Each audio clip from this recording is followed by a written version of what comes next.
Hello, everybody. Welcome for episode 13 of our ShipBob Ecommerce series. Lucky number 13. We were going to skip it and go to episode 14, but it's been 2020, so who knows what could throw us off.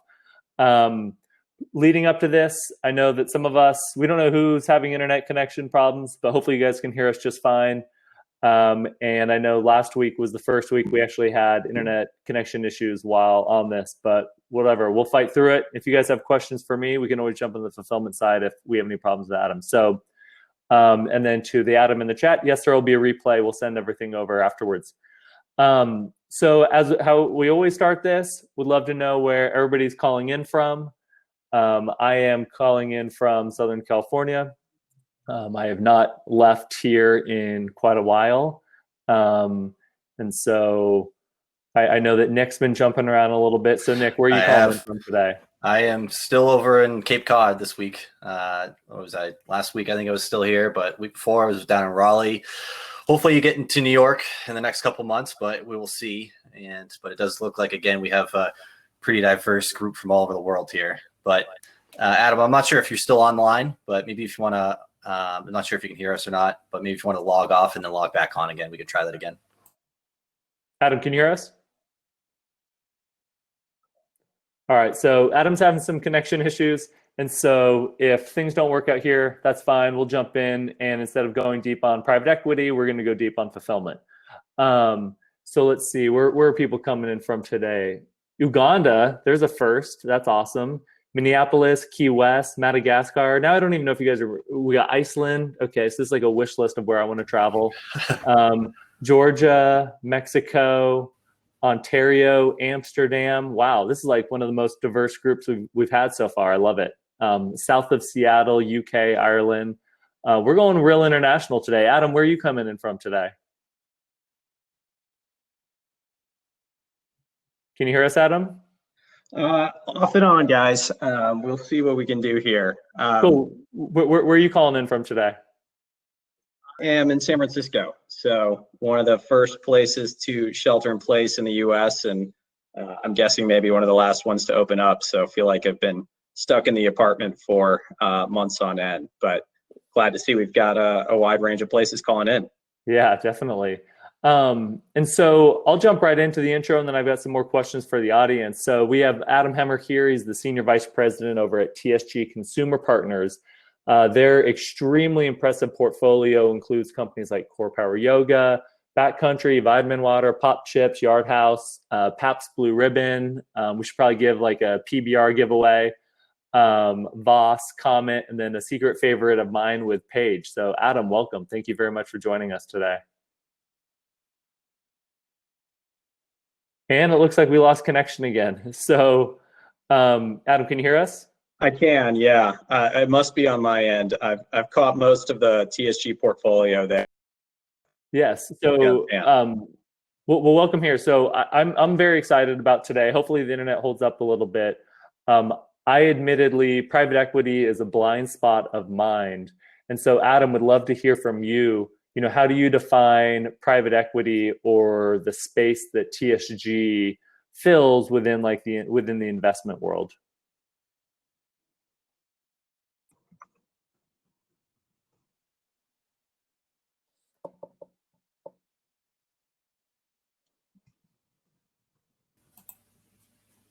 Not sure if he'll and to everybody who's logged in, I apologize. It seems like it's week 2 of some internet issues where we had 11 straight weeks of no internet issues. So until Adam logs in, would love to have anybody chime in for questions with ShipBob or fulfillment and logistics that we can help with here. Jonathan, I appreciate the emojis, so we can keep those going as well. That's right. We're going to keep the show going on here, though, too. Yes, if you want to troll me with gifts, those are welcome. You guys on the panel, apparently. Let's see. We'll try it one more time, Adam. Right. So PE, private equity, and TSG and the space that they fill within investment. Please share us how you define private equity and with that in regards to e-commerce. I think folks often hear private equity and think of it as a big kind of scary word. There's really a wide different range of folks out there who do. We focused on consumer investing our entire history for over the last 30 years. Probably folks may be more familiar with some earlier stage investing styles in VC investing, where you may receive capital from a company and use it to grow, but they're not necessarily extremely involved. Try to do with all of our brand partners is work with we can really on a vision with the management team on, and try to work pretty closely with them. You know, for instance, we out of our last fund, I think had 8 investments out of our entire portfolio at the 2. So we really trying to make select bets on companies that we have a lot of conviction behind their growth forecast, and work to generate our returns through growing the business rather than any sort of cost cutting or anything like that. As it relates to e-commerce, you know, it's a really timely question, as everyone could probably imagine, with folks working from home, being sheltered in place, going to stores less, really focused on ones that have compelling unit economics. I think particularly in the COVID, post-COVID world, investors in general are going to be more focused on looking at brands that either have cash flow ability, we think, to scale to a position where they can generate cash flow on their own, and have that sustainable unit economic model. And what about VC versus PE? Like, how do you define the difference, and when does it make sense to go one route versus the other? Can you hear us, Adam?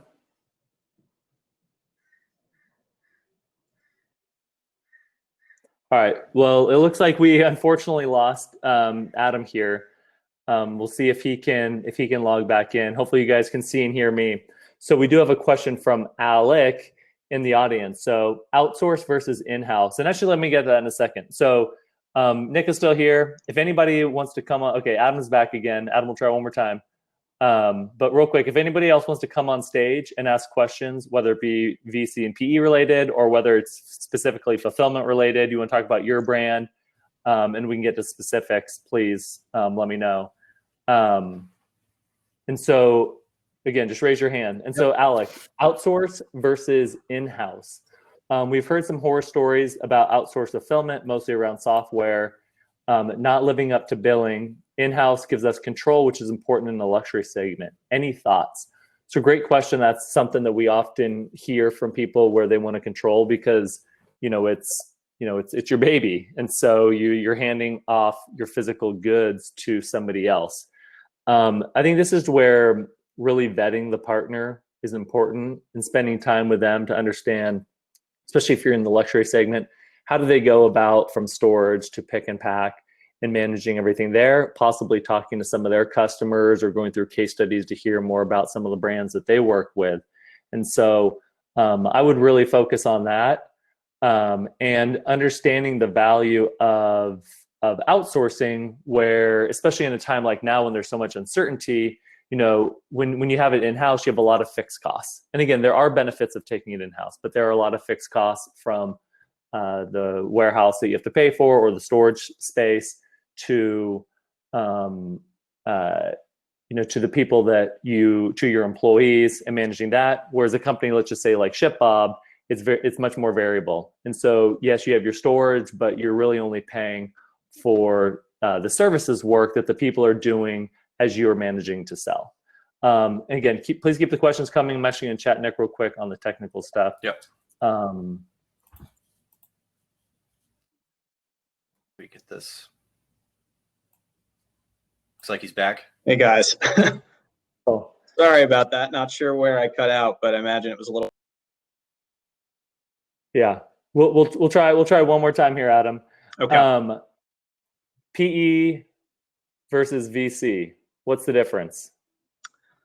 I think the biggest difference, aside from the stage of investment, is really probably the portfolio approach. So venture capital, going to make their investments. So it's really let's take a pass at investing in a number of different companies, sometimes in a portfolio. We think all of them have the potential to be winners, but we're acknowledging that some of them are early stage and there's high risk and probably won't work out. And really hoping that you pick a couple of really strong home runs that are going to drive capital funds returns.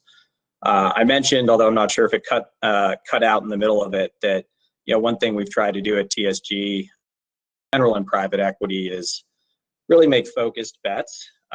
We have generally write larger equity checks than a venture capital firm, but as a result, narrow down the number of companies we invest in any given fund. So, for instance, out of our last fund, we did 8 different investments out of a $2 billion fund, and try to make those concentrated plays that also allow our full team to really devote their time to working closely with the companies we invest in, and stay pretty day basis.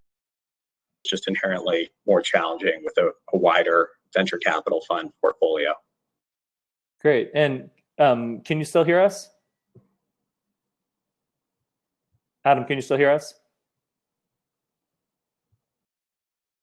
Okay. We actually had some great questions from Paul and Todd in regards to TSG and PE. So we actually can send those to him afterwards. Yep. And have him follow up.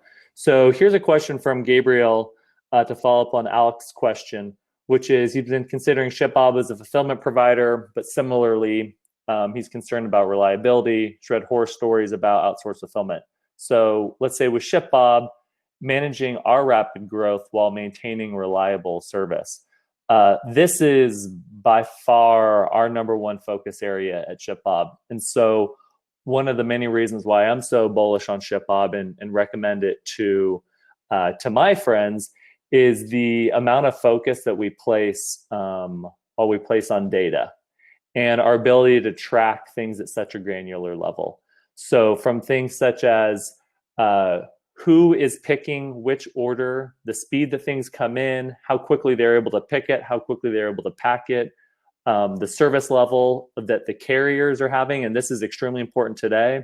So once everything is scanned and ready for pickup from the carriers, are the carriers coming? There's often disconnect there. Sometimes the carriers will claim that they did or did not pick up certain packages.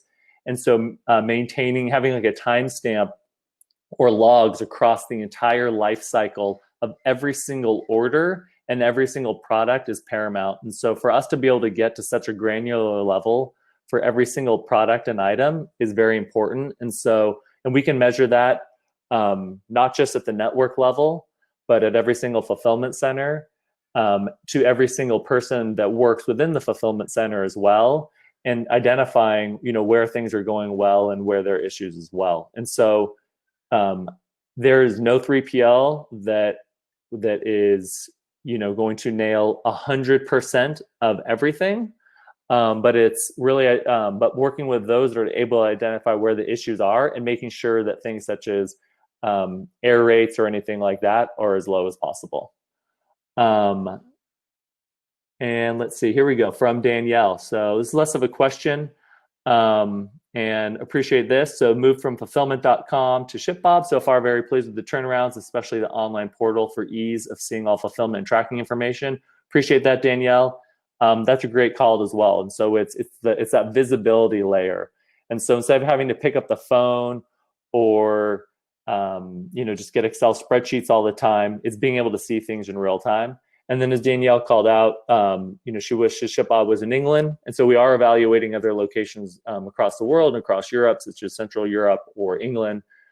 We do have the location in Ireland, but we are evaluating England as well. And let's see, from Bob, yes, vet your guest internet links.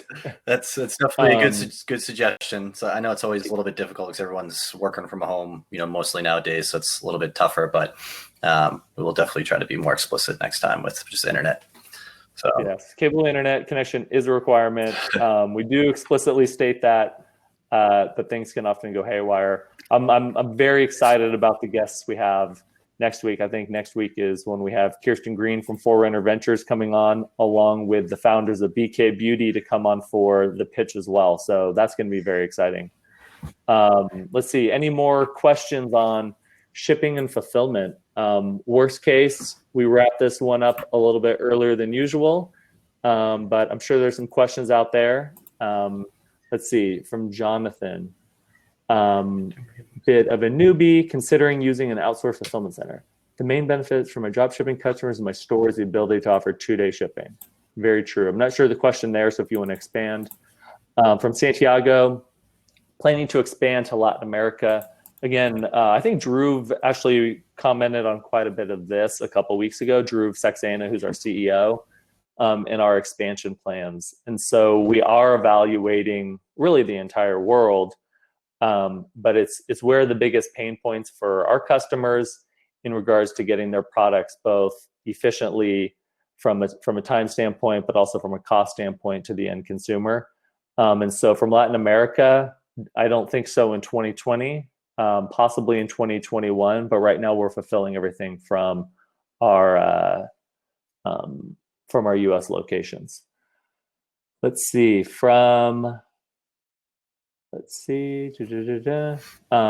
curious the difference between centering my fulfillment center or possibly using multiple warehouses. That is from Jonathan.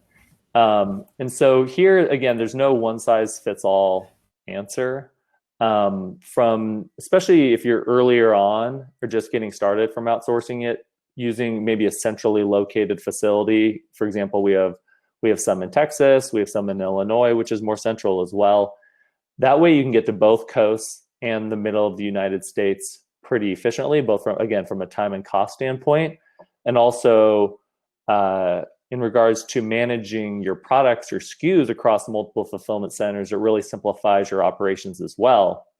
But then depending on your volume or your SKU count or possibly other complexities such as bundles and subscriptions and kitting, evaluating multiple warehouses. And so another thing that a lot of customers of ours do when they get started is they might utilize our fulfillment center, let's say in California and Pennsylvania. And so that way they're able to service both coasts along with central US rather efficiently. But then also it comes down to where your customer is located. So we have a men's dress socks company. And I think that in just greater New York, they do something like 20 to 25% of their order volume. And then in the Northeast, they do over a third of their order volume. And so being located up there is very beneficial for them. And so they were located primarily in Illinois and then moved over to Pennsylvania. But because there's also a lot of demand in Los Angeles, they started to co-locate. And so they started again off more like on the East Coast and then started to spread out from there. Hopefully that answers your question, Jonathan. Again, feel free to add any context. It's just us today. From Alec, volume minimum levels for fulfillment to make sense. So the way I often think about it, and I think it was Mark from Backblade who answered this best several weeks ago, because they outsourced really early. They started outsourcing their fulfillment when they were actually evaluating fulfillment providers, and ultimately chose ShipBob like 5 years ago when they were doing their Kickstarter and Indiegogo project. And so I think that understanding your customer and understanding some of the base level shipping and fulfillment needs is important. And that starts to eat into the time that you spend, that you should be spending on growing your business, whether that's marketing or sales, product development, improving the customer experience, versus outsourcing something like storage and pick and pack or kitting or something like that, which are very time-intensive activities that you can outsource to, companies that do that very well, and then you can start taking advantage of their shipping rates and possibly their distributed fulfillment centers that Jonathan touched on before. That's often what I think about. So again, I view a lot of things in regards to what's the opportunity cost, and if it's eating into the time that I spend, then I should probably start looking elsewhere. We have a customer called Rainbow Optics. I love their case study and talking to him, where he noticed that before he moved over to ShipBob, he was up till like 2 a.m. every day picking and packing. So then he hired somebody, and that person spent all their time picking and packing. And they hired another person, and they spent all their time picking and packing and managing logistics. And he's like, why are my only full-time employees doing fulfillment? And why am I still up till 2 a.m. only doing fulfillment as my company scales, instead of focusing on growth? And so he was really able to accelerate his growth while handing that off. Kind of, at least what I find funny, and it doesn't really pertain to this year, but when I was talking to the guy over at Rainbow Optics, Noel, he was talking about how his business was experienced a lot of seasonality. And so they sell sunglasses that have colored lenses. And so I was like, that's surprising. I was not expecting to hear the seasonality outside of, maybe the summer months. And he goes, yeah, our seasonality is concert season. And I'm like, what? And he goes, yeah, it starts at Coachella and it ends at Burning Man. So, everybody's business is different. And it's interesting definitely to see that from the ShipBob lens, where we see so many companies and the ebbs and flows of their business. So let's see, we have David here. I got a question. Yeah, go for it. For you, Casey, actually. So, I see this question coming all the time, especially through the form, just on the landing page that we have for this session. And I don't know, we don't address it too much just because, we get into a lot of these, different venture capitalist conversations. But if you're a brand and you're heading into the Q4 holiday season, and I got a call the other day with one of these brands that are already prepping and, sourcing their products from overseas to make sure that they're in their fulfillment centers. But I guess if you're a brand and you don't currently offer, let's say free shipping or discounted shipping options heading into Q4, I guess, you don't have to get into all the details of it, but how do you assess if you can afford to offer free shipping or discounted shipping rates, at least to your end customers? I guess how would you approach that, or how have we seen some of our customers approach that? Yeah, I think we have a pretty good blog post that goes into this, where we got into specifics on that, where it's really, gosh, where the heck is this? I've got it in some deck. Where we really get into the specifics of your cost of goods sold. And this is where it's so important to also focus on the order value. Yeah. And so once you understand that, and once just like most things in business, it comes down to the fundamentals. It's understanding the margin that you have to play with. And from there, you can identify, can I offer free shipping, or can I offer 2-day shipping, or can I offer free 2-day shipping? Because there is a cost involved. What we've heard pretty consistently from customers is, once they offer that either free or 2-day or free 2-day shipping, they've actually seen an improvement in ROI, let's say on ad spend. And so there could be another benefit there, but you have to understand the margin you have to work with. I know we were talking to a prospect a little while ago. They sold bottled water, and their price point was pretty low, and liquids are very heavy. And so it just did not make a lot of sense for them to offer free ship. It did not pencil for them to offer free shipping or 2-day shipping. And so again, it just really comes down to understanding the margin and then understanding your placement of the brand. And so can you increase the price point? Or maybe you just have to offer free shipping, or, this is another benefit of using the multiple warehouses, is then you can take advantage of a lot of the ground rates while still getting, 1-day, 2-day, 3-day shipping windows. Makes sense. It looks like we have a couple bubbling up questions here. I'm not sure which ones we want to address first. Yeah, definitely. Here. So let's see. Rosie asked a similar question. Good starting volume for outsourced fulfillment. Again, I think it's when it starts eating into your time. Let's see. Dave from SoCal. They use 2 other 3PLs. I'm just blindly reading these, so hopefully I'm not walking no traps.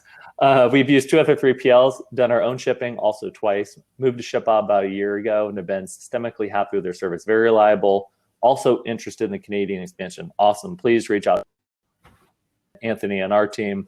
Our locations on the East Coast have Australia.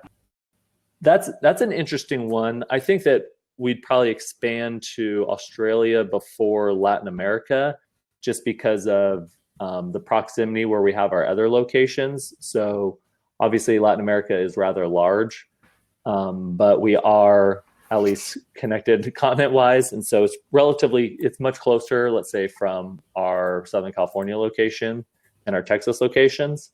But Australia, I could see us, at least heavily evaluating that in 2021.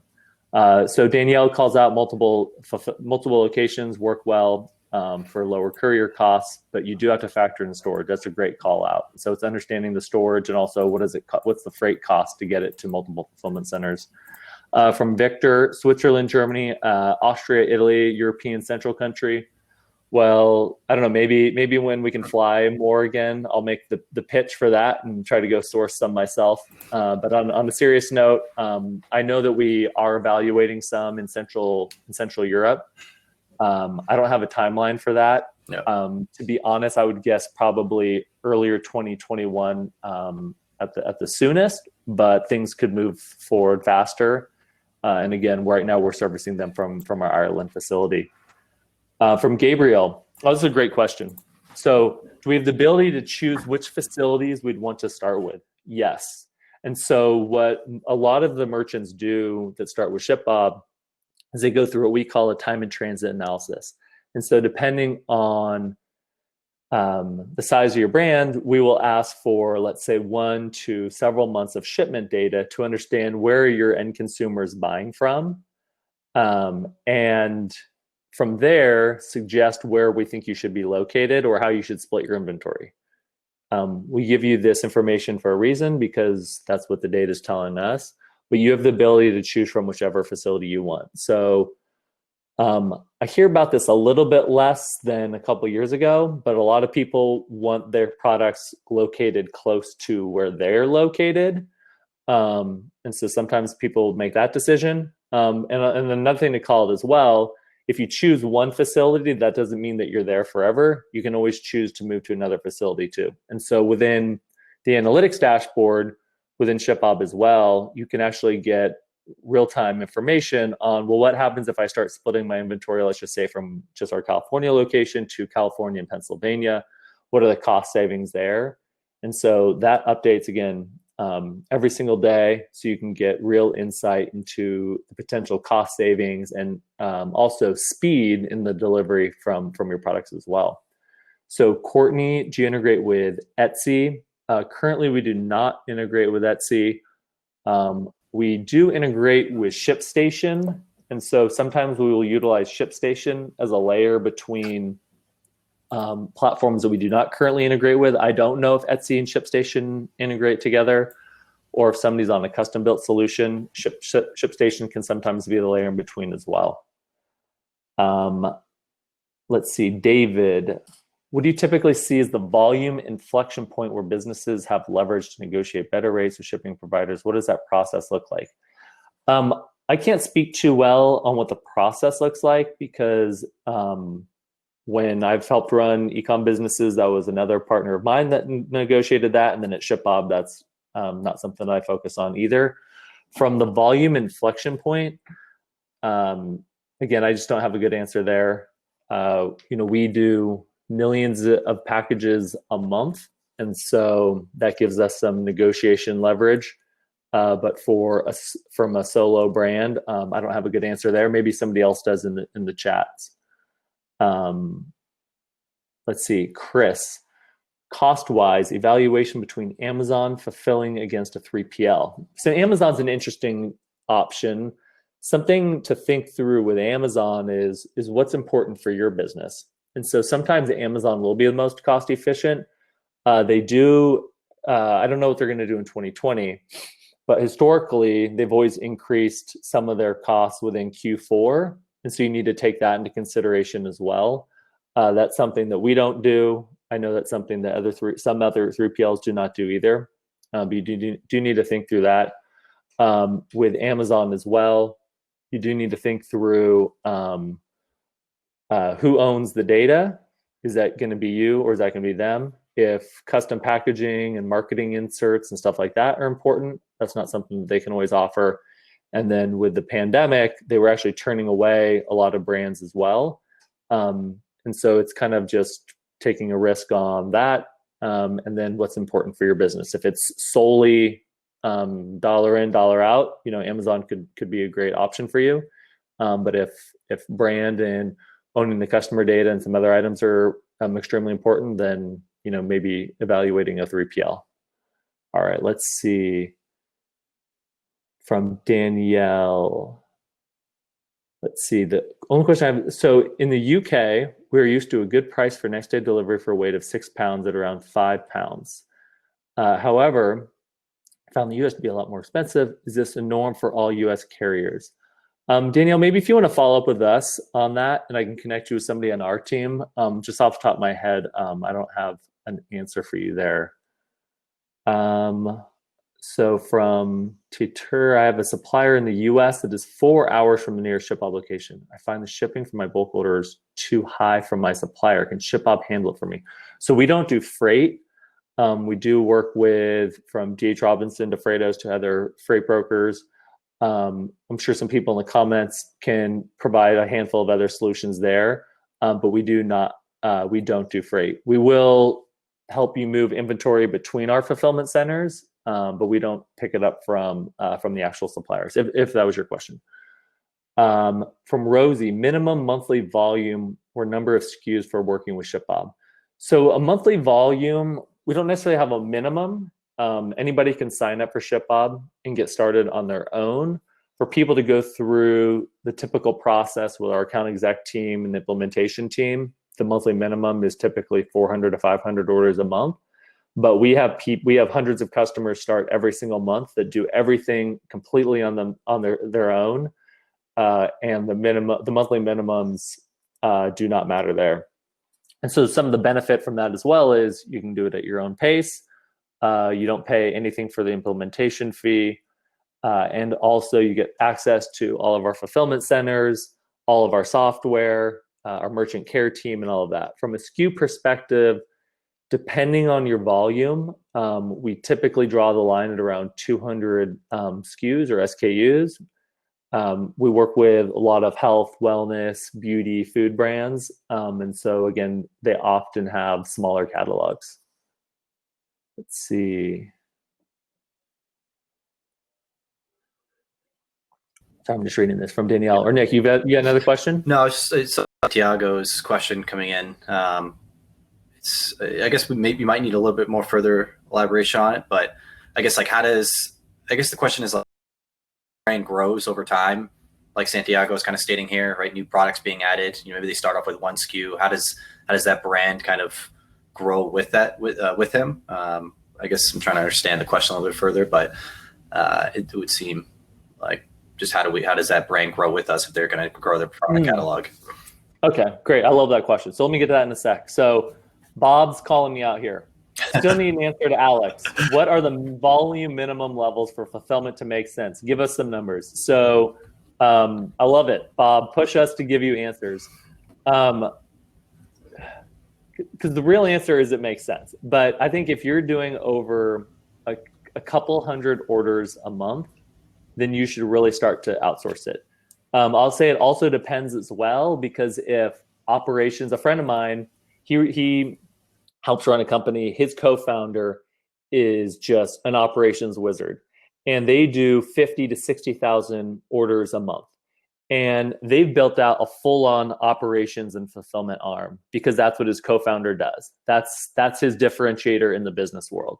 If that's you, awesome. Build that out and you never need to outsource it. If that's not you, that's definitely not me, then you need to bring it over to, let's say, a ShipBob or 3PL that you want to work with. And so I think if you're doing, again, over a couple hundred orders a month, and you start to see it eat into the time that you're spending on more higher leverage items, such as sales and marketing, then you should look to outsource. Yeah, and getting those products out the door quicker, right? I mean, these customers want, faster delivery times, right? Like that 2-day delivery window as well. So it's like looking at your current conversion rates on those product pages as well to see, can we improve that conversion rate, right? Are you currently at 7 to 14 days for a delivery window, or can you get that down to 2-day, or can you get that down to 2 to 4 days, right?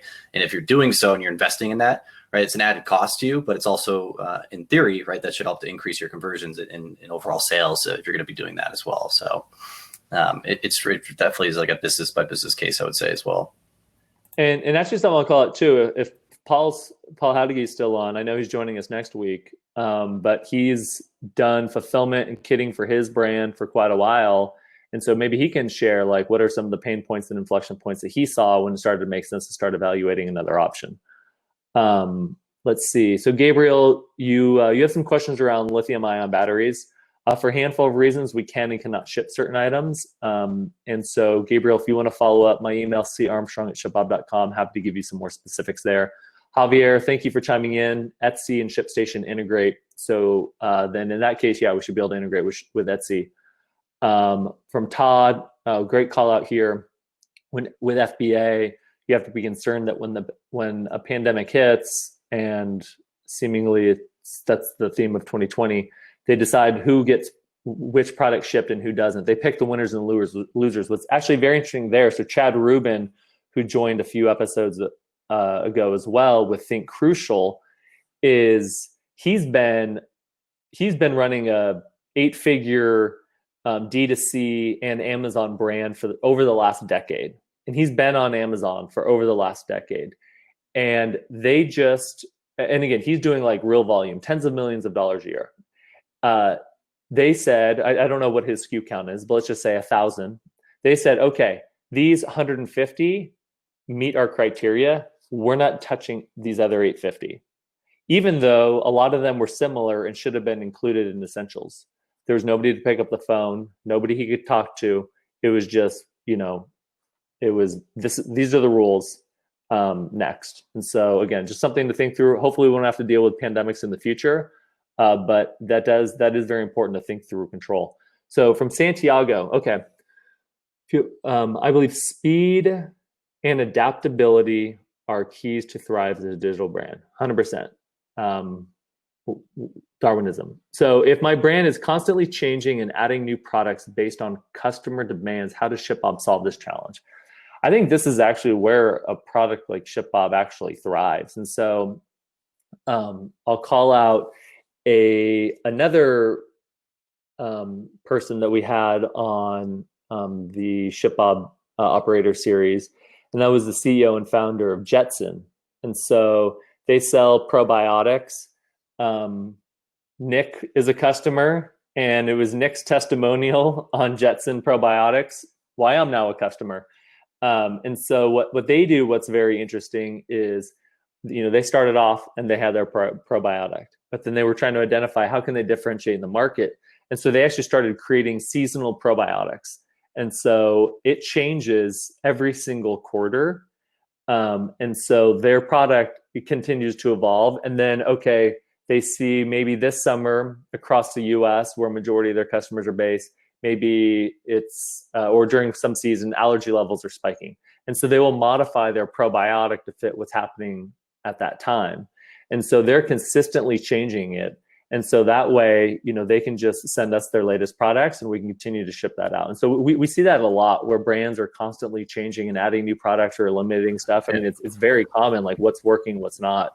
Nick, it's actually pretty. Yeah, it was actually cool because I mean, it's a subscription business too, Jetson, right? And so I still have a lot of the pills, the supplements, whatnot from my last one. And so I noticed on the recent email, you can actually adjust the delivery window pretty easily too. I was like, well, I don't want this delivered next week because that's what it's going to happen from ShipBob Fulfillment Center. And so they're like, oh no, just you want one extra week or 2 extra weeks. And so I did like 2 extra weeks. And so I would think that just goes and that data is transmitted into the ShipBob platform, right, to adjust those recurring delivery windows. I mean, correct me if I'm wrong, but I thought that was pretty cool from like a consumer standpoint because I just don't want these bottles to keep showing up when I haven't finished one. So 100%. I mean, people changing up their catalogs happen all the time. Some of our apparel brands, I'll call out Fleo Shorts. Their target market is a lot of women in like the CrossFit and workout space.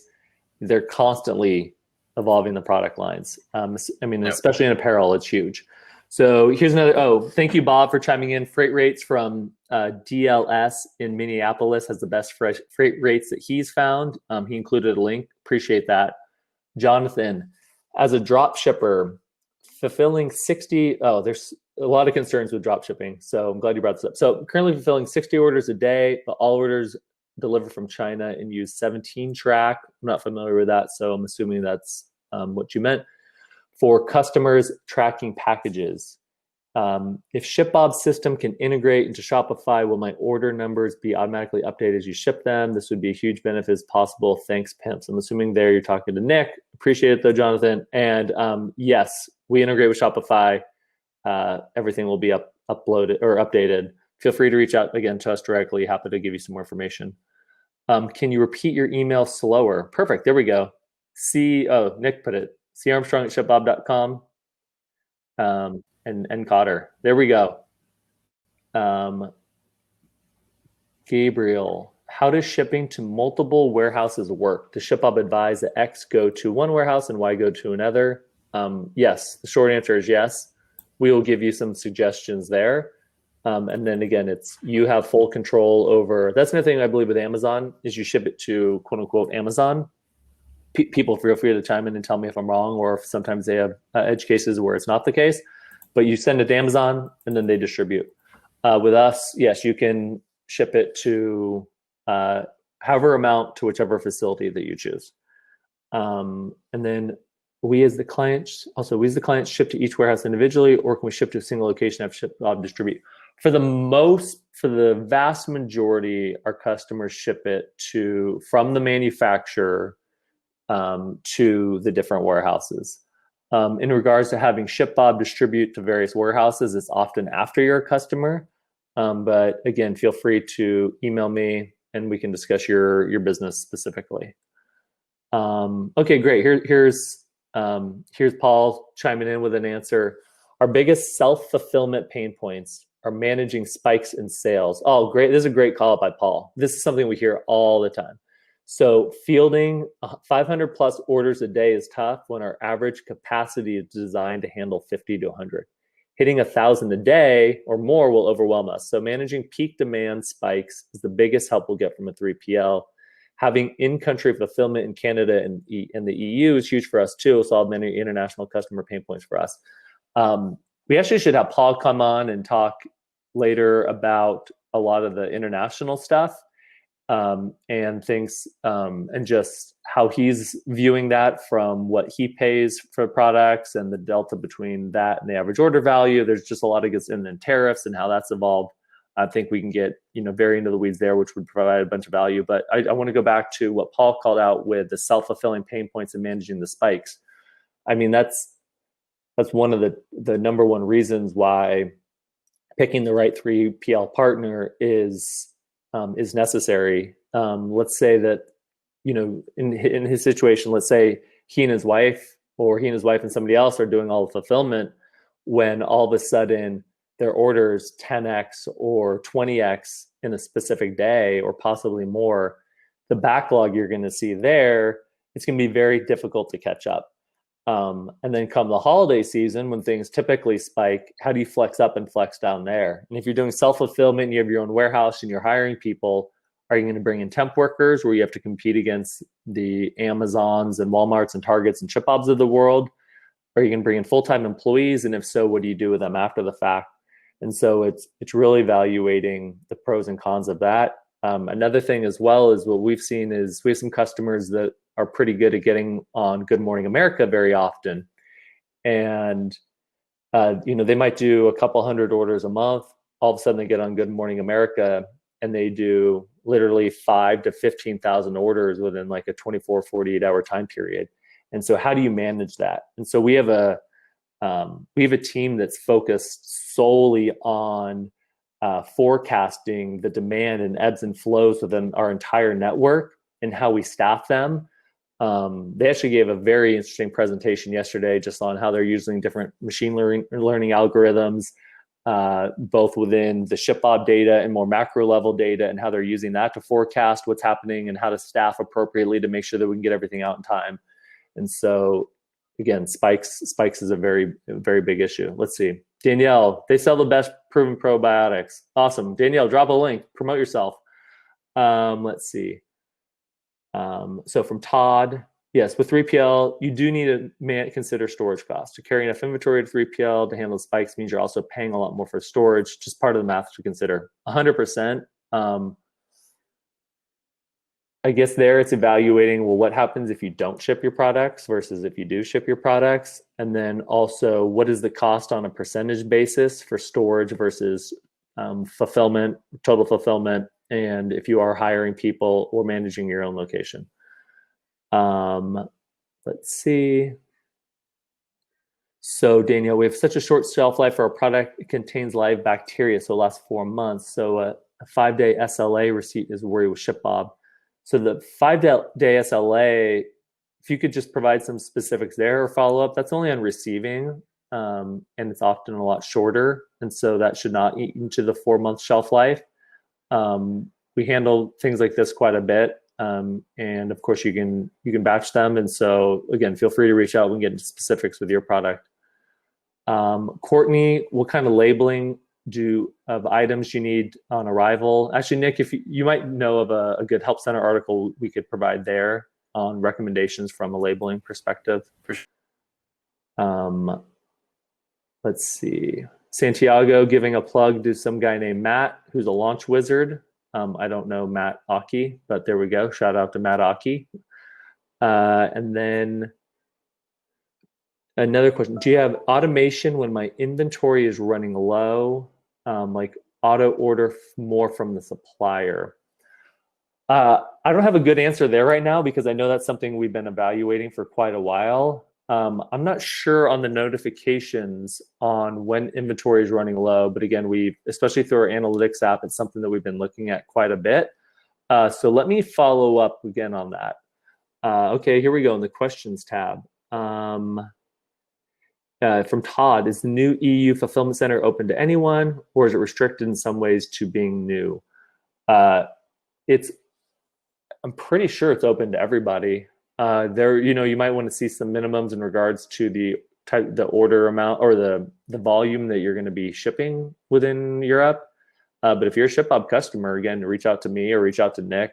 Nick's been handling a lot of the international expansion stuff. So Todd, happy to help you there. From Jeremy, getting into e-commerce, we've looked at Rakuten. What sets ShipBob apart from competitors? We are a completely remote company as well. Awesome, love that. Big fan of the remote work. So with Rakuten versus ShipBob, I would just start with understanding the locations that you want to be present in, and also start evaluating the software and between, let's say, ShipBob and Rakuten, and understanding the level of visibility and control that you'll have for your products. That's something I hear often with ShipBob versus other solutions is everything involved picking up the phone or emailing and getting back some CSV, which may or may not be accurate, versus having everything in one location across multiple facilities. Then you often don't need an inventory management tool or an ERP or anything like that. It often can be your e-commerce platform and something like ShipBob, which is your inventory and order management solution. With ShipBob, all the decision making within the fulfillment centers is with the ShipBob Warehouse Management System, or WMS. And so that's very important to call it as well, where we're not using disparate WMSs. We're not using some third party or off the shelf WMS. This is custom built for ShipBob and for our ShipBob customers. And that's why at times you'll see people complain that, well, ShipBob turned me down, they wouldn't work with me. And you find out, let's just say they had 50,000 SKUs. And so we're very, shout out to our founders, Drew and DeVay, we're very strict in the types of merchants that we will work with. And this was called out when Drew was on. Somebody's like, you won't work with my company because of X, Y. And we'd love to work with as many customers as we can, but we need to be very methodical in our expansion as product as well. And so, our focus, first and foremost, is taking care of our current customer base and providing the best service for them and for their customers, and then seeing how can we continue to inch that out and expand what we can provide to others. And so a great example here is rolling out the Canada and European fulfillment centers. And so international expansion was very important. And so we started to expand our locations internationally. Another example is we focus on forwarding, not returns, but returns is a critical part of e-commerce and fulfillment. And so we've got more information coming out there, but that's why we've rolled out integrations with companies like Returnly and Happy Returns to add even more complexity and management solutions for you all in regards to the return side of the business. And I think my somewhat tangent there on what sets us apart from competitors, I think it's our technology, it's the visibility and control that we provide to our merchants, and it's also the speed at innovation that we're going to keep pushing on. And so we didn't have, a year ago, I think we had 4 fulfillment centers. We're up to 10. We were in 1 continent. We're up to 3. I should say countries. We were at 1 and now we're up to, I do know geography. Now we're up to 3. We're going to continue to extend that. If you look at the integrations that we have, again, I called out Returnly and Happy Returns. We integrate with companies like Inventory Planner and Sin7 and others from an inventory management perspective. And so it's just a continuous pace of innovation and how we're trying to listen to our customers and understand what are they trying to do today, what are they trying to do in 6 months, what are they trying to do in 6 years, and how can we start developing our product to allow them to do that before anybody else, so they can really provide that world-class and, I don't know, Amazon level shipping and fulfillment while controlling everything through their store. Let's see, a couple more questions here, and then we can wrap this up. I appreciate everybody for staying on here. Awesome, thank you, Todd. I love when the audience knows more than me. So I get notification warnings when my inventory hits a certain level I set. Love this. So yes, it's available with ShipBob. To say that again, Todd says, I get notification warnings when my inventory hits a certain level. So perfect. There we go. It's live. The ShipBob onboarding process has been fantastic as well. Todd, appreciate that. We're just going to have Todd come on and talk about ShipBob. Danielle, second to none. There we go. Perfect. I don't see any more questions in here. If you have good way to end off. Yeah, good way to end off. So Todd, Danielle, everybody else, Victor, appreciate the kind words. Thanks again for everybody for coming. I know you got a lot you can do. I was personally very excited to to talk to Adam. Yeah. Like I said earlier, private equity is something I want to learn more about, and it's definitely a huge blind spot for mine in regards to the investing and funding landscape, and just how that impacts businesses, when and who it's right for. But we'll look to get Adam on or somebody else in the PE space. For everybody on today, I highly recommend coming next week. I've had this circled on my calendar for weeks now.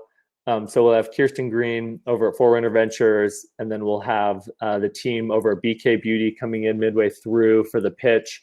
They're going to open everything up from their data, and so I'm very excited. So barring internet, we will